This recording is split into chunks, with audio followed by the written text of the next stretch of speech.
Shalom, and welcome to another in our series of podcasts from Temple Beth Am, a dynamic center for conservative Judaism in Los Angeles.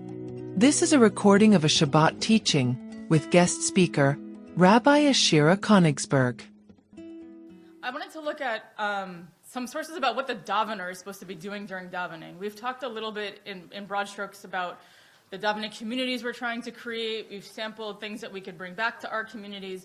But ultimately, davening is the responsibility of the individual, of each of us, when we're in a prayer service, regardless of its structure or its format, right? It's our responsibility, in some sense, to be the individual taking away from the davening experience. So I wanted to look at both some traditional texts and some very more modern texts about what are we trying to do when we daven? What's the goal? What's the ideal? And you'll see there's a bunch of different approaches. They're not necessarily a dichotomy, but they sometimes can seem juxtaposed, and so we can dive into it. So the first thing I want to say, if I say there's a dichotomy between keva and kavana, okay, great. So I want to go back first to the Mishnah when it talks about keva, and to show you that, first of all, in the Mishnah, the dichotomy is not between keva and kavana. If you look in the first source, first of all, the first in Mishnah Brachot, it talks about the evening prayer. Mariv has no keva, okay? No fixed time when you say Mariv. That's compared to other services that do have time-bound options, right? Then later on, Rabbi Eliezer says, one who makes their prayers keva, those prayers are not tachanunim. So it's not to saying you're not having kavanah. Rabbi Eliezer is saying those prayers are not tachanunim. Tachanunim, who wants to give me a approximate translation? Supplications, right? We talked about chana, we talked about, right, grace, we talked about, you're trying to supplicate God in some way, right? And then later on, you see the same thing in the second source in Mishnah Avot, where Rabbi Shimon says, take care with your reading of the Shema and the Amidah, and when you pray, don't make your prayer keva, instead, tachanunim, right? And it gives a source, right? You want to make your prayer not keva, but tachanunim. Okay, that's not the same thing, I don't think. It doesn't sound like by what time you have to daven by, or that there's no time limit, right? Somehow keva now already is having a different meaning and connotation here than just whether or not there's a zman where you have to finish davening by. So then if we look in Bavli Brachot, this is source 3, right? Rabbi Eliezer says, one who makes their prayer a keva, that's the quote from the Mishnah. So here we go. Rabbi Yaakov Bar Edi said in the name of Rabbi Oshaya, anyone whose prayer is like a heavy burden on them. Anybody go hiking, big hiking backpack, or travel like Europe, right? And you have the thing, and you're walking through the airport, and you're walking on the trail, and finally you get back to, and you take your bag off, right? That feeling of taking off the heavy burden, right? If you're feeling like your davening is like carrying that hiking backpack through all of Europe, okay? Rabbi Yaakov Ben Edi says in the name of Oshaya, you're doing it wrong. Okay? If you're feeling like you just want to get this off, right? It's something you have to do, you're doing it wrong. The rabbis say, whoever does not say it in the manner of tachanunim, okay, that's parallel to the Mishnah. Rabba and Rabbi Yosef both say, whoever is not able to insert something fresh. Okay, that's really a different definition from a heavy backpack that you're taking off, right? That you're want to get it over with. You're not able to insert something fresh. And then Rabbi Zera said in response, I could insert something fresh into my davening, but I'm afraid because I might get confused. I might not say all the words. I might get confused. So now we have kind of two other definitions that are kind of percolating about how you should do it. Okay, we have this idea of getting rid of something heavy. And before we make fun of that idea, right, there are times when I'll speak for myself, but maybe this relates to some of you, where you feel like you have to be in shul at the service, whatever, and then it's over and you're really glad you did that thing, and it feels like you got to take off the heavy backpack. That's not totally a theoretical definition, I don't think, and I think it still resonates, at least for myself. But then there's this idea about not being able to insert something fresh, right? This davening is constant, it's static, right? There's nothing new about it. And then a concern where if you are making it new, that might be confusing. You might not be doing it right because you're making it new. And then Yerushalmi gives two other definitions. We don't have to read the whole text, but one is not doing it like you're reading a letter. Okay? Not like you're reading a letter. Right? And I imagine, if you think about people who, are reading kind of a litany of a list, right? Dear Mom, today at summer camp, we went to the lake. I got wet. The lake was cold. Then we went to lunch. I didn't like it. Right? What kind reading a letter, okay? It's not maybe parents on the other side of that are like reading into that letter and reading it with great kavanah to say like, okay, how is my kid doing? Are they okay? But, right? And then we have this idea of adding something new every day. Okay, we're on to source 5. This also introduces another idea, which says, okay, I'm going to read this one. Rabbi Chia bar Abba prayed once and then prayed again. Rabbi Zera said to him, what are you doing? Like, why are you davening twice? Is it because you were not paying attention, where you're not mitkaven? Okay, here's the introduction of the actual word kavanah. Has not Rabbi Elazar said a person should always take stock of himself? If they can concentrate, if they can be mitkaven, if they can have kivun, they should say the tefillah, but if not, they should not say it. So here again, not our typical understanding of kavanah. Right here it's saying if you can concentrate, if you can focus. Right? It's not more than that. And then I want to skip ahead to source 7, to the Rambam. And I would like to look at these two sources together. So first he asks, kavanat halev ketzad. What does it mean to mitkaven your heart? What does that mean? What's implied? Any prayer that's not recited with proper kavanah is not tefillah. If one prays without proper kavanah, they must repeat their prayers with kavanah. If you're in a confused or troubled state, you should not pray until you compose yourself. Therefore, one who comes in from a journey and is tired or irritated, it is forbidden to pray until they compose themselves. Our sages taught that one should wait 3 days until they are rested and their mind is settled, and then they may pray. And they didn't even have jet lag. No, but you think about how arduous travel is and how complicated it is to come from far away.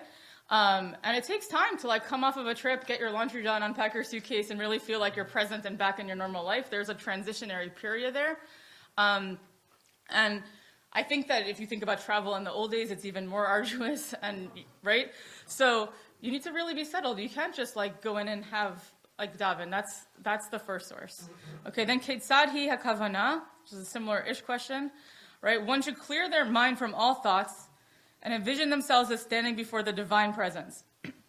Therefore, and I think Rabbi Comfort was talking about this earlier today, one must sit a short while before praying in order to focus their attention to kiven, and then pray in a pleasant and supplicatory fashion. One should not pray as one carrying a burden who throws it off and walks away. Therefore, one must sit a short while after praying and then withdraw.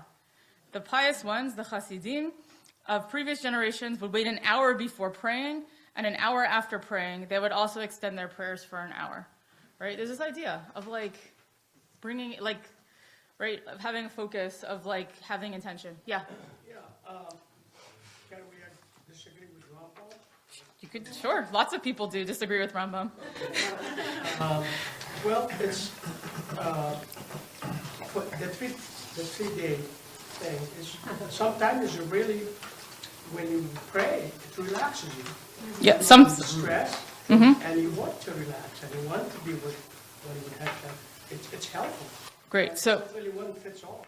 yeah, great. So, in disagreeing with Rambam for a minute, what's your name? Great. So we have this idea that sometimes prayer can be relaxing, that to refrain from praying actually doesn't is worse than to not pray. Okay. Yeah. Hi. And sometimes the prayer is the thing that agitates you. And sometimes prayer is the thing that agitates you. Yeah. Or the environment, right? It could be if you're going to the minyan that Rav Eli was describing, maybe you'd be very agitated in the prayer service. Okay, so I'm gonna pause here for a second because that's the end of the traditional text that I want to look at. And I want to say a couple things. What did we learn? That there's a couple different ways to think about it, both what you should be doing and what you should not be doing. So mitkavenet halev, to have kavanah, means to be intentional in some ways. And there's things you shouldn't be doing, like davening like you're reading a letter, davening like you're just trying to get the thing done, right? Those are things that you're not trying to do. I think if we think about it, those explanations still I don't think encompass what in our modern prayer experiences the type of people who come to Kol Tefillah are looking for. I guess if Kol Tefillah had advertised itself as saying you're gonna come and you're gonna learn how to daven, so it's not like reading a letter, right? I don't think people would have flown in from so far to be here and come together, right? It's not sufficient, right? We're gonna daven and we're gonna show you what it's like to daven, so it doesn't feel like you're carrying a heavy burden. it's not, I don't know, like that's not exactly the bar we're looking for. I want to turn to some more modern sources, which I think talk about, they're from the 50s and 60s, but they do frame it in a way, I think, that like actually still speaks to now. So one is Rabbi Abraham Joshua Heschel, and I think Rav Eli also was referring to this speech that he gave at an RA convention in 1952. And I want to read this quote from it. Actually, I would like a volunteer to read this quote from it, but if you want to volunteer, you have to come up here because there's a live stream audience, and so they need to hear you, and that requires standing in this area. Anybody want to volunteer to do a dramatic reading of Heschel? Come on up. Go for it. There is a specific difficulty of Jewish prayer. There are laws, how to pray, when to pray, what to pray. There are fixed times, fixed ways, fixed texts. On the other hand, prayer is worship of the heart, the outpouring of the soul, a matter of kavanah. Thus, Jewish prayer is guided by two opposite principles: order and outburst, regularity and spontaneity, uniformity and individuality, law and freedom. These principles are the poles by which Jewish prayer revolves. Since each of the two moves in the opposite direction, equilibrium can only be manipulated if both are of equal force. However, the pole of regularity usually proves to be stronger than the pole of spontaneity, and as a result, there is a perpetual danger of prayer becoming a mere habit, a mechanical performance, an exercise in repetitiousness. The fixed pattern and regularity of our services tends to stifle the spontaneity of devotion. Our great problem, therefore, is how not to let the principle of keva impair the power of kavanah. It is a problem that concerns not only prayer, but the whole sphere of Jewish observance. He who is not aware of the central difficulty is a simpleton. He who offers a simple solution is a quack. That lets us come up with any ideas. Indeed. Okay, so let's unpack this for a minute. I think that, I don't know, a lot of the Heschel that you read and you find is like in like this flowy, beautiful language, and this also is flowy, beautiful language, but it's also, you kind of get the sense of like where he's coming from and what his emotional state is in this. He feels pretty seriously. Okay, so the Heschel, first of all, what is, on the polarities of like keva and kavanah, where does he think that the community at his time is too focused? On keva. Okay, what are, like, you know, if you can tell from here, like, what's his beef? Like, what's his concern with that? Rote. What? Just on rote, like, there's no feeling or intention behind it. It's rote, there's no feeling, there's no intention behind it. Like you're reading a letter. Okay, maybe it's like reading a letter. Fixated on just when you're supposed to, all the rules around it. Right. Not the content. Right, so it's fixated on the rules around it, but not the content of it. Okay. He obviously did not go to Minyan Sovev, I would say, because I'd be curious actually to know, and maybe someone could ask like Gemini to write this in the style of Heschel, but if you were to critique, right, the kind of davening we had in the style of Heschel, I suspect that he would just like reverse all the binary language here, and he would say it's a problem in the other way. Like, you know, well, it's great you had such a meaningful, beautiful service, but like you didn't do the matbeh at all this morning. Like, what's with you people, right? Like, right, he's like, right, he's saying, I think the key thing here is he's talking about these as poles, and they have to be in equilibrium. And I think that, like, even though I suspect in the time that we're in now, I think our poles are moved in a different direction than where the poles of the 1950s were at, I think it's still relevant to us as a consideration about how are we holding these things in balance, and what does a balance look like for our community. And whether that balance, by the way, is like in every service there has to be a balance, or maybe it's in like people's opportunities for prayer experiences there can be a balance, right? How does mincha compare to the Kabbalat Shabbat we did, right? Like what are the ways that we might balance that? Okay, so the next reading I'd like to look at, which I think is in conversation, not literally in conversation, but I think putting it in conversation with Heschel is super interesting. And this is a C.S. Lewis, who you might know more better from The Lion, the Witch, and the Wardrobe, but also he has thoughts on this, from 1963. And again, I think this source speaks a lot to our conversation, even if you have to translate it a little bit out of his Christian reality. Can I get a different volunteer to give a C.S. Lewis rendition? Business part? Yeah, that's the one. Should I affect C.S. Lewis? If you would like to, go for it. This is why I called on you. Well, I'll do it with a Cockney. I think our business is layman. I think our business is layman is to take what we are given and make the best of it. And I think we should find this a great deal easier if what we were given was always and everywhere the same. To judge from their practice, very few Anglican clergymen take this view. It looks as if a believed people can be lured to go to church by incessant brightening, lightening, lengthenings, abridgments, and simplifications and complications of the service. And it is probably true that a new, keen vicar will usually be able to form within his parish a minority who are in favor of his innovations. The majority, I believe, never are. Those who remain, many give up church-going altogether, merely endure. Is this simply because the majority are hide-bound? I think not. They have a good reason for their conservatism. Novelty, simply as such, can have only an entertainment value, and they don't go to church to be entertained. They go to use the service, or, if you prefer, to enact it. Every service is a structure of the acts and words through which we receive sacraments, or repent, or supplicate, or adore. And it enables us to do these things best, if you like, if it works best, when through long familiarity we don't have to think about it. As long as you notice and have to count the steps, you are not yet dancing, but only learning to dance. A good shoe is a shoe you don't notice. Good reading becomes possible when you need not consciously think about eyes or light or print or spelling. The perfect church service would be one where we were almost unaware of. Our attention would have been on God. But every novelty prevents this. It fixes our attention on the service itself, and thinking about worship is a different thing from worshiping. Thus, my whole liturgical position really boils down to an entreaty for permanence, and uniformity. I can make do with almost any kind of service whatsoever, if only it will stay put. But if each form is snatched away, just when I am beginning to feel at home in it, then I can never make any progress in the art of worship. Thank you. You're welcome. That was beautiful. All right, so what are our reactions to C.S. Lewis? What do people think about that? We're kicking you off the island just for bringing that. All right, I'm getting kicked off the island just for bringing the text. Yeah. Okay, so far I haven't heard it mentioned that we pray in a language that I think Hebrew is a difficult language, and even those of us that have studied it, we still don't understand everything.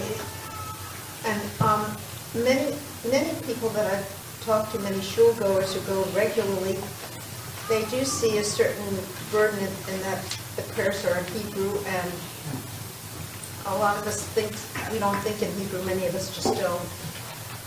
And it's a lot of the prayers are in an archaic language that we don't really use that kind of language. All right, so great. So you're making 2 points, I think. One is, to be fair, davening for C.S. Lewis is in English, they're Anglican, and we have Hebrew, which a lot of people don't understand or don't understand as well as they understand English or whatever language that they speak that's outside of Israel. That's usually not Hebrew. So maybe there is some need to find some way to make up for that lack. That is a fair point and a fair critique. Yeah, David, did you have your hand up before?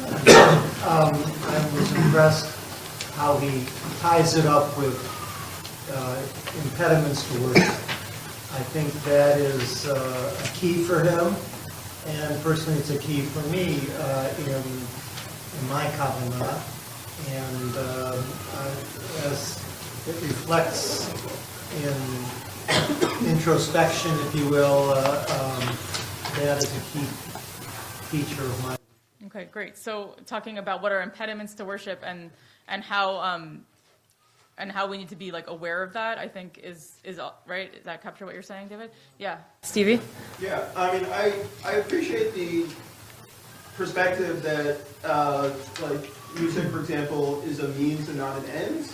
But I think that what this is missing out of the Jewish context is that for us, learning is a form of worship, right?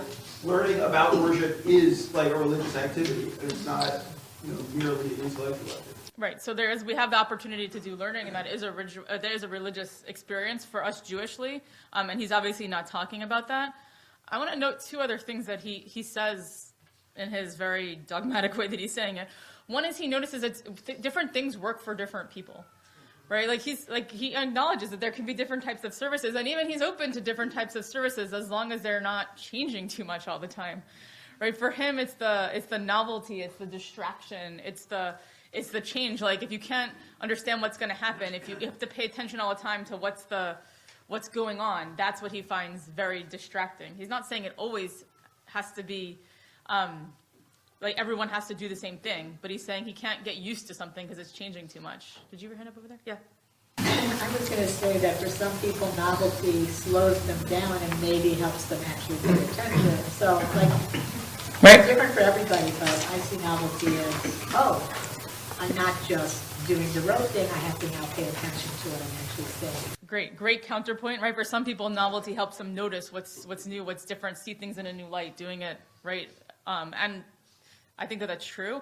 And we were also talking about how, when you do something 500 times, sometimes it's the 501st time that you're like, oh, wait, I notice it now. Yeah, Daniel. I think that he may be living in an era or a moment where focus changes from what do I insert into the form of prayer, what do I bring to the form of prayer, to a more modality of what does the mode of prayer give me.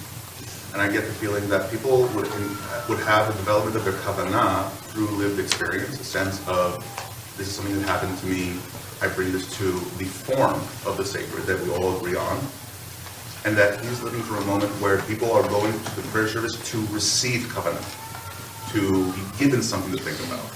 Right. And so the form no longer has that function for people, and so the form changes. Yeah, no, it might be that there's a difference in expectation, what people are coming to the service to do or to experience. I think that might be true.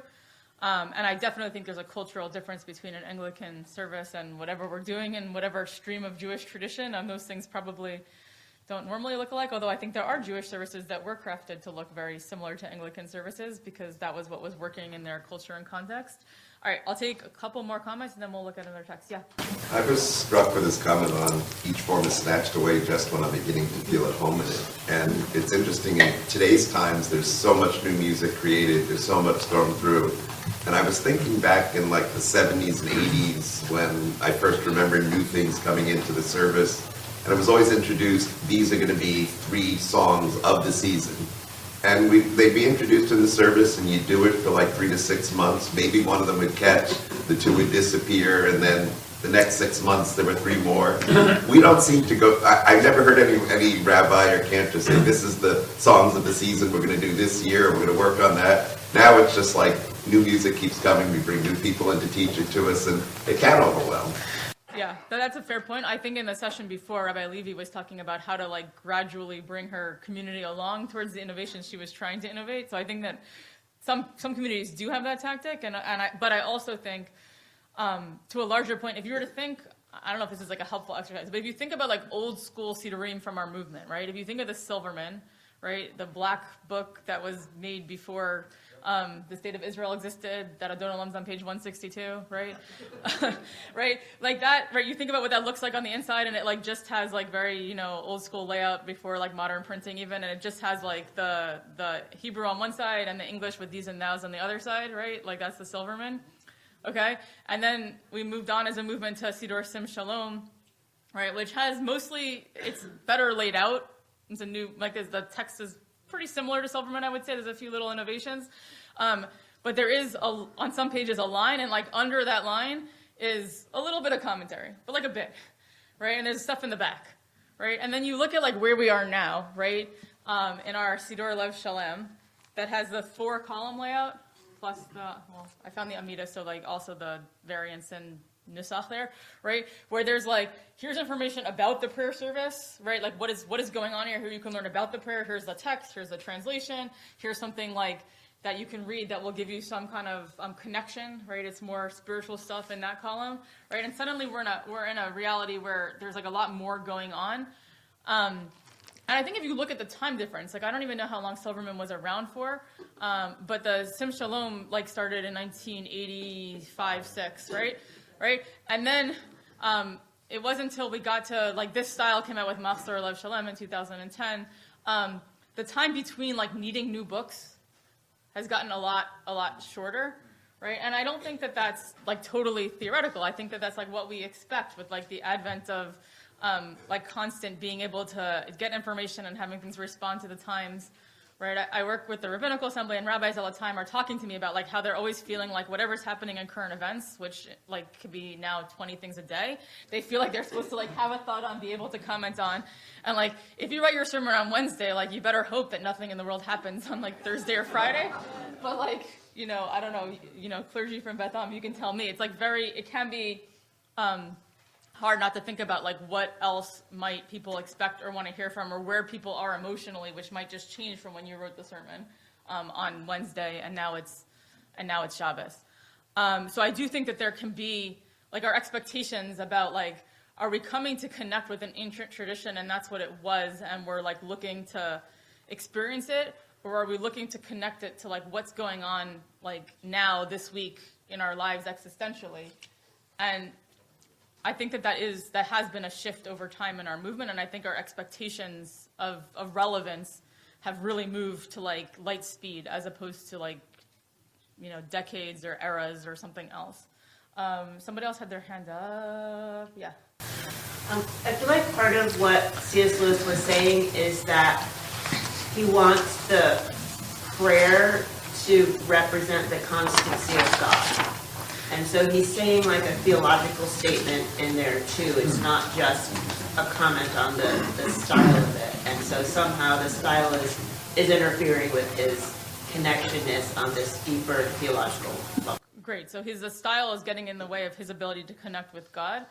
And I think we were saying before, somebody was saying in that direction, that like for some people the novelty like helps the connection.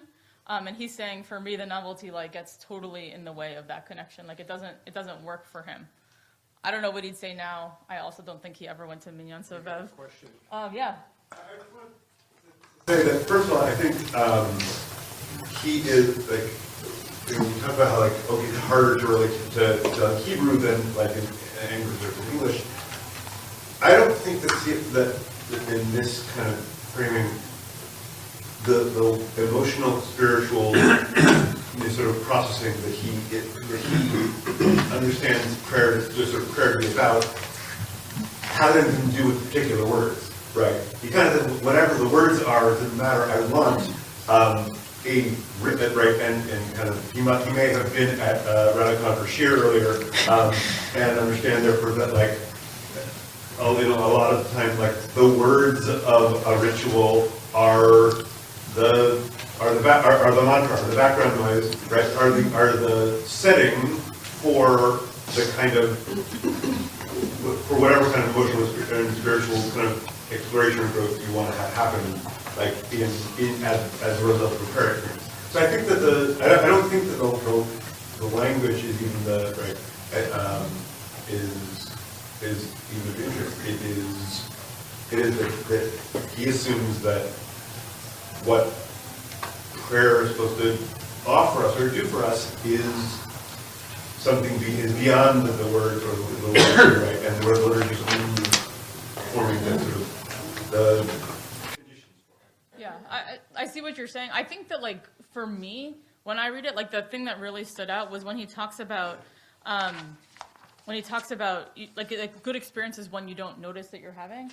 Right, like I would love it for a second. Like think for a second about like a time when you were in davening and it felt like a shoe that you forgot you were wearing, right? Or like you didn't even like you were just, it just felt so familiar, right? Like we don't have to like share necessarily, but like, you know, a good shoe is a shoe you don't notice. Good reading becomes possible when you need not consciously think about, right? All the differences, right? The perfect service is one we've been almost unaware of. Our attention would have been fixed on God. Like, just like give me a nod if like you feel like at some point in your like you've had that experience. And like, by the way, was it? And it might be different for different people, but like, was it an experience that was like novel and unique, or was it like when you get to Shul and Rosh Hashanah and you start to hear like yai na na na na na na, or whatever it is that like brings you to that point? Like when is it that you get to that point where you're thinking, okay, this experience is one that I'm not thinking about what's happening or what's going to happen next, or like, you know, personally, like I can never turn off my like logistical hat, so I'm always watching the clergy and like seeing how they're coordinating whatever's happening, right? Like when can you turn it off and just like be there and like be present in the moment and experience it?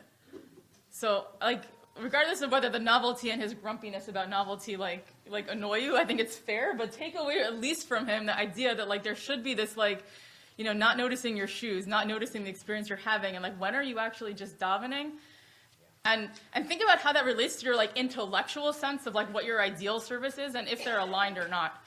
I'd be curious later, we don't have a lot of time to like talk about that, but I'd be very curious to hear if like your ideal experience in your intellectual mode and if the thing you just thought about are like aligned or are they different, and what does that mean? I'll pause there. I want to go to one last text, both because I would like to get a woman's voice into the mix and also because it is much more modern. This comes actually from The Observant Life, which is a book the RA publishes. So Rabbi Karen Rees Mebo, we're on source 15. One final thought and reminder. Despite the importance of well-crafted written liturgical language shared across the ages and used during the sanctified liturgical times a day, it is no less crucial for Jews to learn to speak with God at any time through the medium of freely conceived thoughts and words. Spontaneous prayer, heartfelt and private, is an important part of the personal spiritual relationship. Each and every person, from young children to adult men and women and onwards through life into old age, can cultivate and maintain with God. The spiritual journey that each of us undertakes throughout our lifetime is thus one of balancing the keva of the fixed liturgy with the kavanah of discovering and cultivating our spontaneous and personal prayer with God. Okay, so here she's saying, okay, there is this keva, there is this siddur, it's printed, it doesn't really change what it says, right?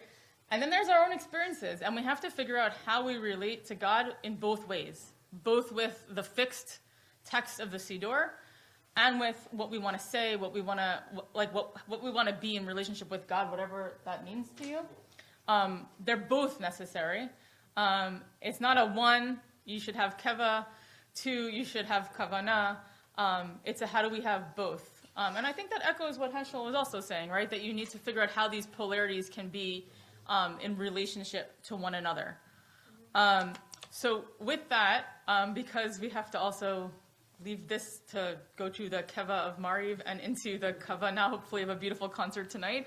I want to leave it there, and I want to leave it with one specific thought, which is that hopefully this language and framework can deepen you and your community's understanding of like where people are coming from, that they might not be coming from the same place, that they might be coming with different life experiences, different things that distract them, different things that bring them comfort and bring them this type of setting.